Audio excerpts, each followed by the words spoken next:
Oi, oi. Day one of Punchestown has been and gone. Well, I say that. It's still going. But we talked about a couple of days racing when I did the Ranting and Racing preview with Daryl Carter. If you haven't seen that, please go check out the live section on the YouTube channel. It is not live now, obviously, but it is a recording, which you can go back and watch. There's some good content within there. And as always, if you haven't seen that stuff before, go check it out, because Ranting and Racing 1 at gmail.com is the email address for you to send in voice notes, your moans or rants for the week, and you can be in the chance of winning a £25 free bet. On to the reason you've clicked on this video. If you haven't already, like the video. If you haven't already, subscribe to the channel. And by the end of this, please do comment below with what you fancy. Day 3, my bets are fairly simple. There are just 2 bets. First day, we had 3 bets in there. Farinelli did win at 10-1, so might as well gloat about it while we're here, mightn't I? The 2 bets for tomorrow are Grange Clare West in the 4:45.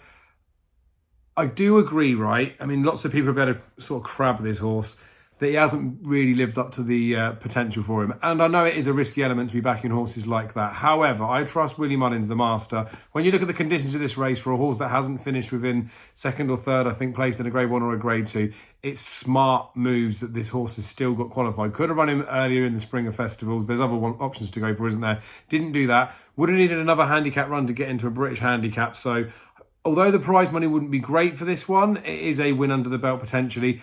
I thought this horse would be about maybe somewhere between a 2 and 5 to 2 poke.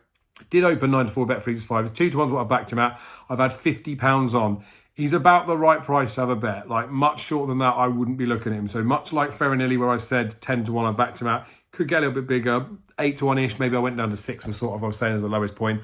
I'd probably say with Grange Clare West, don't be dipping much under 2-1, like 7-4 or whatever. Then you're sort of betting rather than trying to be smart. So risk attached, but £50 on Grange Clare West. You saw my stakes yesterday, it was £50 night and day, 25 on the other 2. So this is I'm fairly keen on it. Give him a chance. Second bet is in the 7:45. It's Patrick Mullins, Willie Mullins in the bumper. So how can we go wrong? It is fun. Bred by Patrick. I did tip this horse up for the Cheltenham Festival. Darrow Jacob Road. I mean, I've watched it back a couple of times. I don't really know what to make of it. Could just be that the horse maybe wasn't as good as we thought. Willie Mullins said after she won before that run at Cheltenham that he didn't really expect her to do what she did. She was scrubbed along and she was sort of outpaced a bit. That could be a worry in this company, right? There are some good horses that are in this race. However, it's going to be much easier than the Champion Bumper. So if it's that she can't just go the gallop for the whole time, I do think she's a strong enough and a fast enough horse to be winning this race. She's opened up at 2-1, which I think is a proper price. I had this 6-4 or shorter, so 2-1 I'm more than happy to have a play, and I've had £75 on there. Typically for me, right, if you're more into point system rather than actual money, my typical 1 point bet would be 25 quid. Most bets that I'll have will just be 25 quid to win on something.